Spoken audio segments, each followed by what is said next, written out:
Police officers, they often get a bad rap, primarily because people, social media, and the news only highly publicize negative interactions. Officer David Dukes was fired and charged with felony assault and battery. Excessive force can never be an acceptable foundation for the policing of any community. Officer Kevin Press kicked Crudup several times and slammed his head to the ground. It's disappointing, after a year unlike any other, that we still discredit some of our bravest men and women.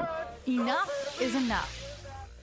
It's time we stand up and back the blue. I am Kayla Blakesley, a local member of the media and radio personality. And I am Sophia Rosales-Katina, captain with the Fort Wayne Police Department. Together we are joining forces to bring you Unholstered. An in-depth look at all the stories, events, and topics that show how our officers serve and fight for our community every single day. When we saw the car up in flames, we saw the two kids in the back unconscious.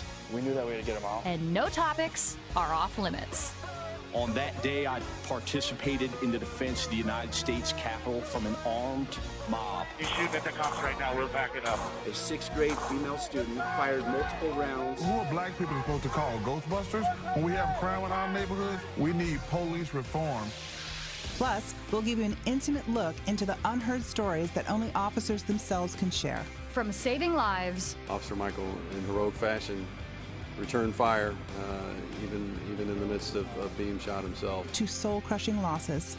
This is a raw scene, and this is a raw emotional outpouring of hurt by your police department and by your first responders. And every incredible moment in between. Thank God there's a school resource officer there to handle and de-escalate the situation so nobody was hurt. We're giving you an unfiltered look at some of the bravest men and women on Earth. So join us for a show unlike any other and hear from your police officers like you've never heard them before. Your town, your topics, your team. This is Unholstered. This is an exclusive presentation of WOWO 1190 AM and 107.5 FM, Unholstered. Here we go. It's time for another edition of Unholstered. I love this show so much. My name is Kayla Blakesley. I am just one of your hosts here on Unholstered.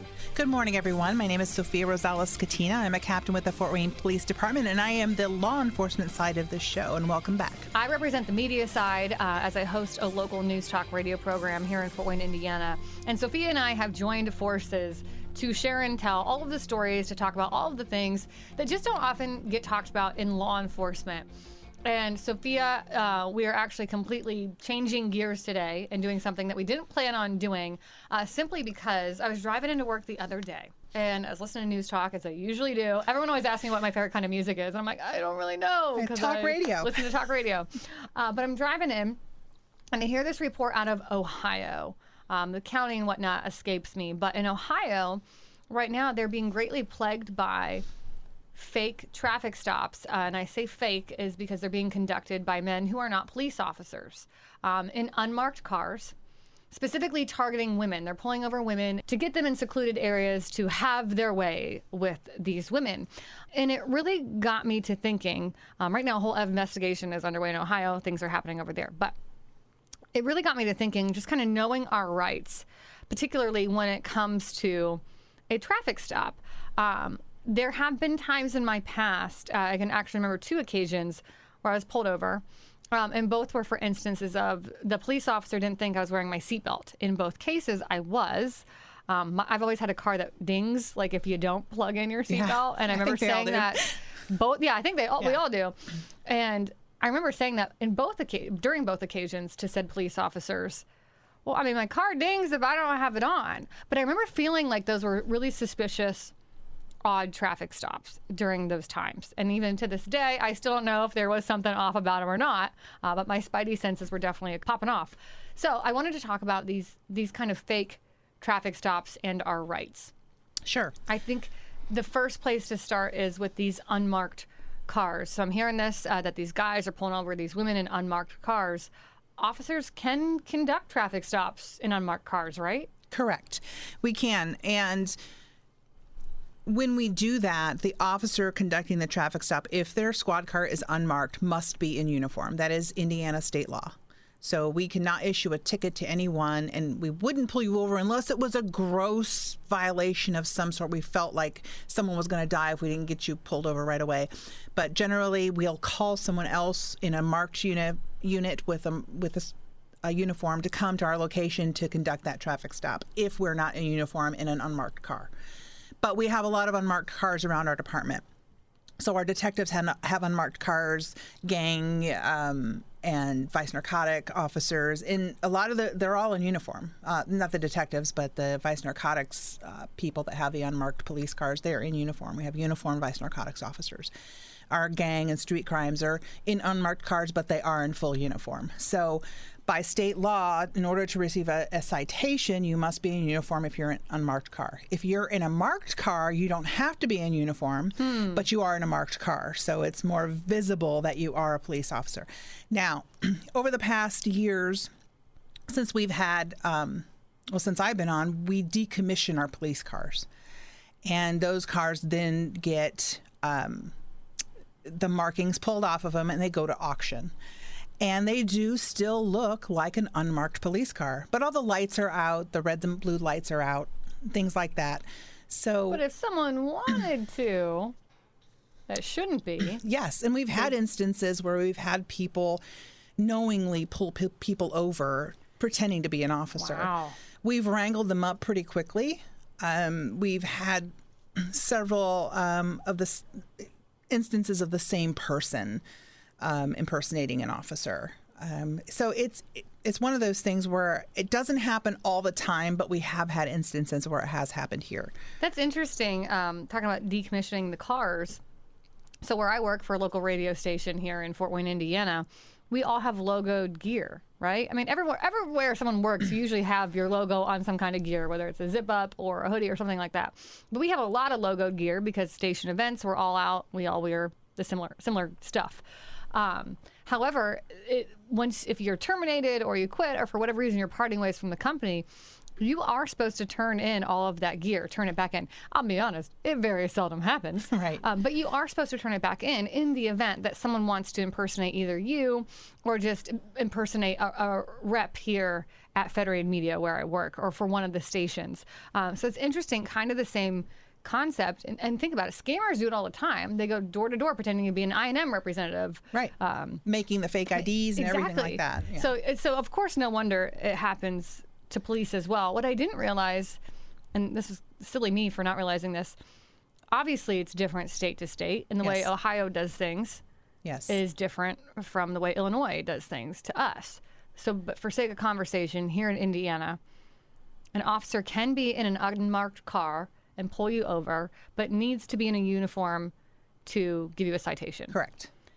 In the event of, let's say this, like you said, this detective who's not in a uniform, I'm assuming, in a suit, in an unmarked car, you are doing something completely egregious and he pulls you over. So then you have to just sit there and wait for him to call in a nearby officer who is in a marked car or has a uniform? He's probably already, or he or she is probably already called, hey, I'm following this car, so someone's probably already headed that way. So it wouldn't be like a long time you'd be waiting. Luckily, we work in a city where there's an officer usually in a close proximity to where most people are. And when you get out to the county, sometimes there might be issue. Might take a little longer. Might take a little longer, but they'll get there eventually. And when we talk about this, I want to assure people to, and as a woman myself, I've been a police officer for most of my adult life.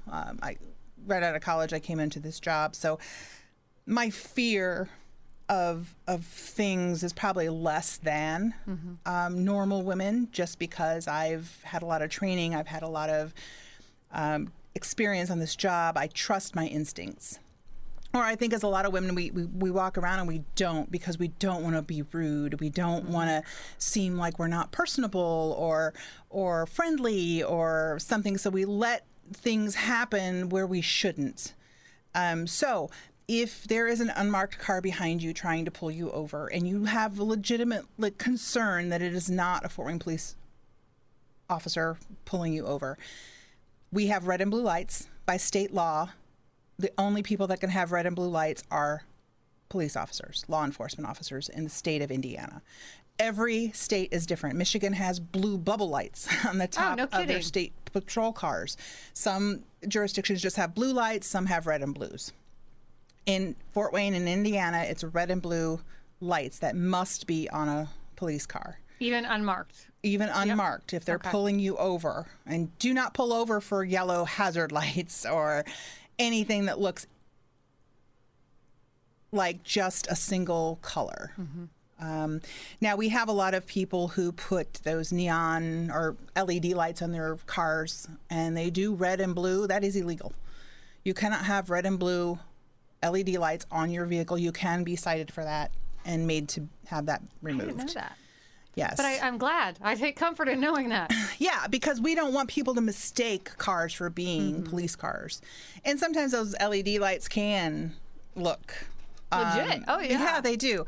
And you see some of these squad cars, they're just lit up with all sorts of red and blue lights all over it. And sometimes officers put extra lights in their cars just for visibility. Is it often, I mean, I feel like when I see police cars on the side of the road, whether they're scanning for tickets or what have you, or maybe in a high traffic area, I don't know, whatever.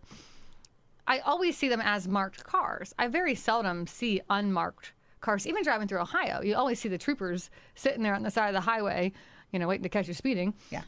Is it often that unmarked cars are, I don't want to know if I want to use the words hiding out for these traffic stops? Is that pretty common?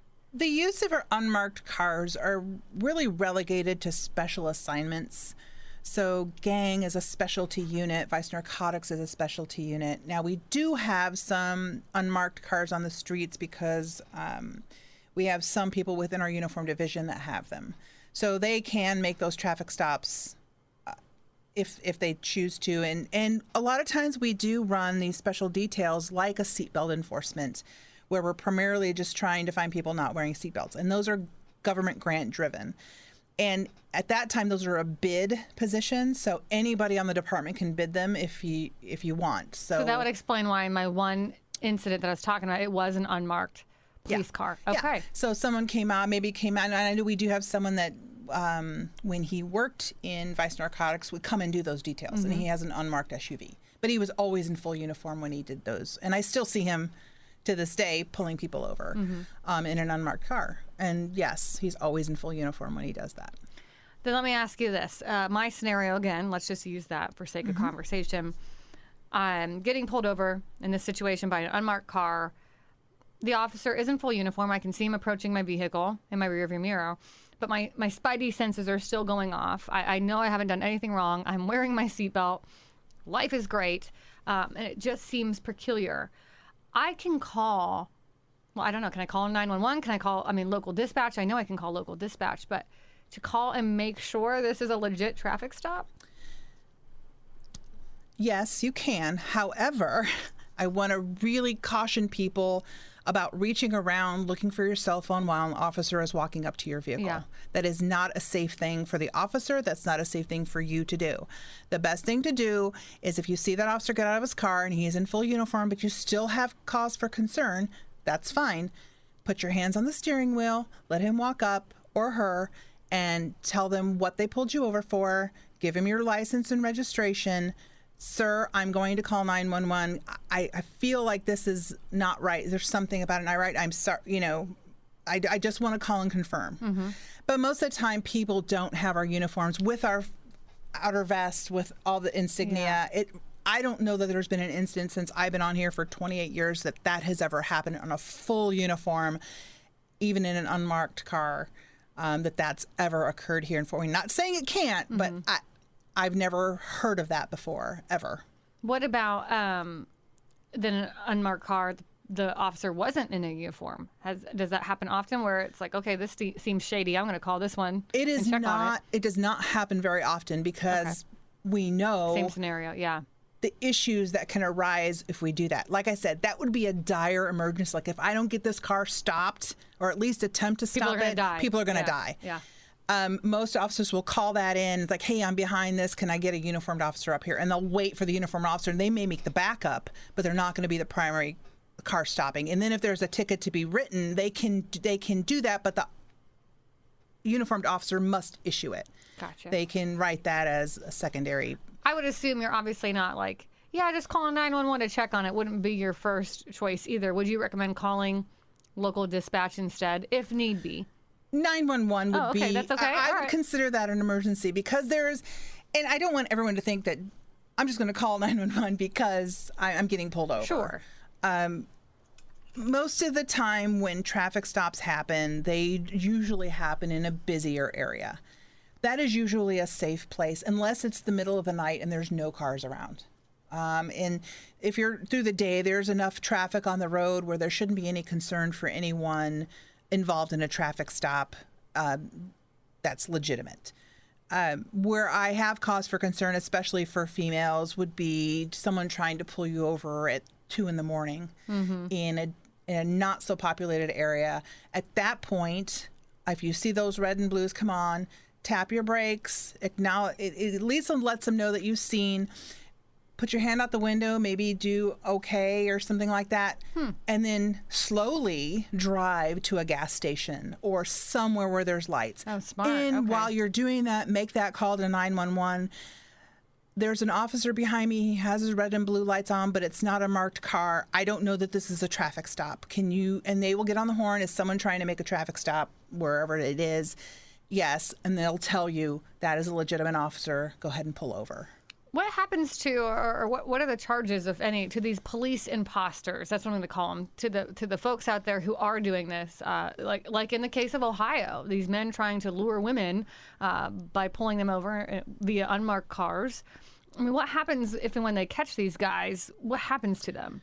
There is a charge here in Indiana for impersonating a police officer, and then it would depend on what you're doing or what happened during that stop. Because there could be a lot of charges that stem out of that. I don't know what the charge would be in Ohio. I don't know if they have one. I'm sure they do, of some sort of impersonating a government official or something like that. But here, I believe it's a misdemeanor charge, and it moves up to a felony if it's a repeat violation. If there is, again, I'm going to call it a police imposter, in the Fort Wayne area, y'all would certainly let residents know that, right? Or how would you go about handling that? Yeah, normally we would put out a release to the media. We'd get it on TV. We'd talk about it. We'd let people know what kind of vehicle it was, what the person looked like, those kinds of things, unless we already knew who they were. And if we knew who they were, we'd probably just go get them. Mm-hmm. And most of the time, we can figure out pretty quickly. And this is where that community trust is working for us here in our community, is people will call in with information all the time. Isn't that great? Yeah. All the time.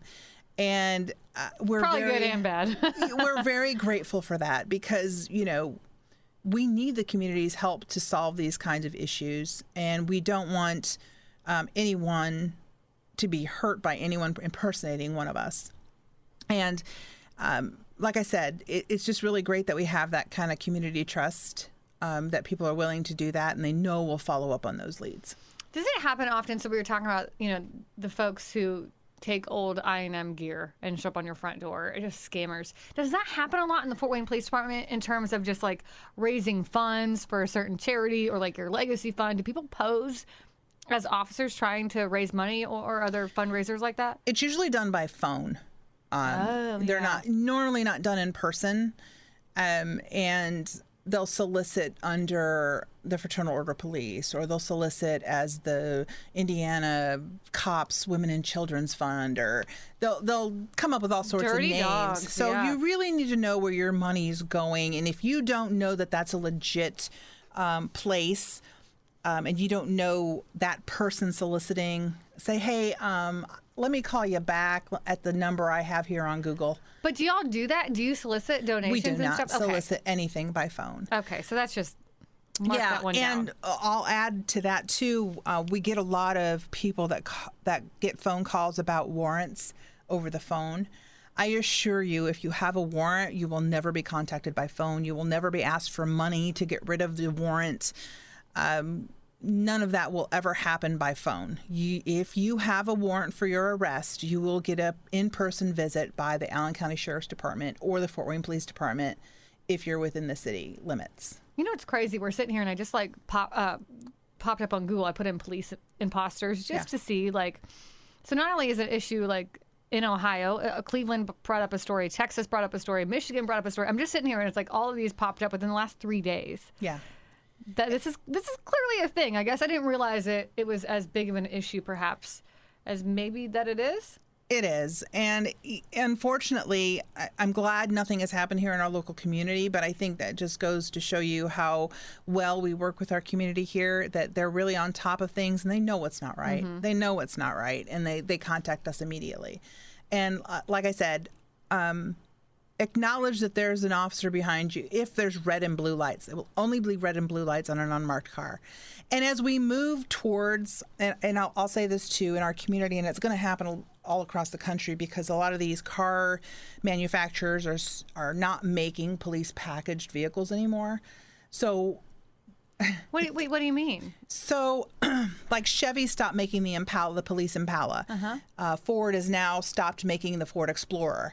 So really? Yeah, so they're stopping all these police packages, and so we're having to buy from different companies. So we have what I'll call a hodgepodge of vehicles as police vehicles.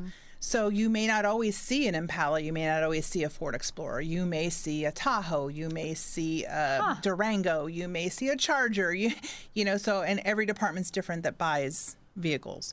The state police has a lot of unmarked vehicles on the highway. But again, they will be a uniformed state police officer in that unmarked vehicle if you are getting pulled over. Yeah, I think that to me is the most kind of valuable piece of information, because unless I'm doing something completely egregious, an unmarked car is not going to pull me over. No. Especially if that officer on the inside does not have a full uniform on. I mean, I feel like I can pretty much count on that. Yeah, pretty much. Again, unless I'm doing something that's altering the lives of other people in some way, shape, or form. Yeah. So if you are getting pulled over by an unmarked car, the reds and blues are flashing, and the officer steps out and has a uniform on, I feel like you're pretty safe. You're pretty safe. Yeah. In that scenario. You always know because the trooper will have their campaign hat on. Yeah, that too. We don't wear hats, but they always have that campaign hat on. In the scenario of me getting pulled over, the one time here in Fort Wayne, the other seatbelt issue is back in Pennsylvania, where I'm originally from. He did have a uniform on. So that's, I mean, I didn't do anything in that moment because he did have a uniform on, but I still thought it was peculiar. And I don't know if I thought it was so peculiar because I'm like, well, yeah, I have my seatbelt on. Anything else? You know, I think that's maybe why I thought it was so peculiar. I don't know. Yeah. I was out over here on Airport Expressway, actually, not too far from the studio. Yeah. It was probably a seatbelt detail. So that is where the government just pays jurisdictions to just pull over people to enforce seatbelt laws. And it's a $25 ticket, no points to your license. Just a reminder to put your seatbelt. Yeah, to put your seatbelt on. I did not get a ticket or anything. Nothing happened from it. I do want to say. I just remember finding it odd. That's all. I just remember finding it really odd. And in the case of Pennsylvania, same kind of thing. I was going through a school zone. Pulled me over to check if I had my seatbelt on. And at the time, I'm like 17. I'm like, yeah, it dings if I don't have it on. I don't know. I probably wasn't as kind when I was 17 as I was out here recently. Well, some people actually will, to get around that, they'll buckle the seatbelt behind them so they don't have to wear it. So the ding doesn't happen, but they're really not wearing their seatbelt. Oh, well, okay. So people do all sorts of weird things. I'm not that clever, I guess. Some I take always the wear my shoulder seatbelt. harness and they put it down around under their arm, and that is not a proper way to wear your seatbelt, and you can get ticketed for that. Oh, that's interesting. Yeah, you have to wear your seatbelt properly. Okay. In order to not So if you do the whole ticket. arm tuck thing. Yeah. Which I know, like, sometimes when I'm eating in the car, which... what? Not when I'm driving, but, like, when I'm sitting in the passenger, I'll always tuck it, like, under my arm to eat. Yeah. I did not know that. Well, that's interesting. Are there any other, police imposter or, like, sketchy things that'd be really helpful, at least in terms of the state of Indiana, for Hoosiers to be aware of? Like, I love the red and blue lights thing. I did not know that was a thing. I did not know it was different by state. Yeah, it can be. I think most states, though, are red and blue, but there are a few that aren't. Well, like the blue bubble, right, in Michigan? Yeah. That's wild. Yeah, and even fire, they don't have red and blues. They have just red. Right. Right? So they're not law enforcement, but they are emergency vehicles. So... so there's all sorts of differences and nuances from state to state. But I just want to caution people, and not just for police imposters, but really the scams on the phones as well. People should never, I mean, I'm getting them now through Three Rivers Credit Union. That's my bank of choice, but I'm getting a bunch of texts. Hey, if you didn't make this $679 transaction, click this link. Don't click the link. Don't do it. Yeah, I got that text at 3 a.m. Oh, yeah. That should be your first red flag. Yes, red flag. Don't click the link. If you have, check with your bank. Hey, is this something that's happening? Because sometimes people can't get a hold of your number and make transactions, and then you may have a point where they're alerting you. But, I just went in and checked my account. I'm like, okay, there's nothing pending. That's junk mail. Right. Someone trying to scam you and get into your phone by you using a link, getting your passwords, getting all this stuff and information off your phone. So just be cautious when things come through text message, unless you have those alerts. That you've signed up for those alerts, and then just double check with your banking or financial institution if you get those, that this is legitimate. They shouldn't be texting you at 3 a.m. No. It should normally come through business hours if they're going to contact you at all, and then just double check, confirm with your bank by calling them. The other one in terms of police, I know you said you don't solicit for donations or financial funds through the phone. You guys never do that anyway, which is great pro tip. But what about warrants, by the way? Since, you're always going to conduct a warrant. They will issue you a card to your home, telling you have a warrant for your arrest. So you will get essentially a piece of mail. You should get a piece of mail from the last address you gave them when you were booking, you were getting booked in. That's the address they're going to mail it to. If you get that, you have time to turn yourself in and take care of it. If you don't, then you can be picked up at any time. If you're on the list of warrants for that day, they'll come to your home. They might go to your work, depending on what your warrant's for. And depending on your level of criminal activity, or, if you're known to have weapons, there might be some situations where SWAT might be called out to serve this warrant. Yeah. Especially the high profile warrants like murder and attempted murder, those kinds of things. Yeah. We are way out of time. But if you have missed any previous episodes of Unholstered, this is just the tip of the iceberg. If you feel like me, like you learned a lot today, you're going to learn a ton from the previous episodes of Unholstered. You can download it anywhere you download a podcast. Your town, your team, your topics. This is Unholstered. Thanks for listening to Unholstered. Be sure to subscribe to us on Spotify, Apple, or wherever you listen. And remember, you can listen every Saturday morning at 10:30 on WOWO 1190 and 107.5 FM.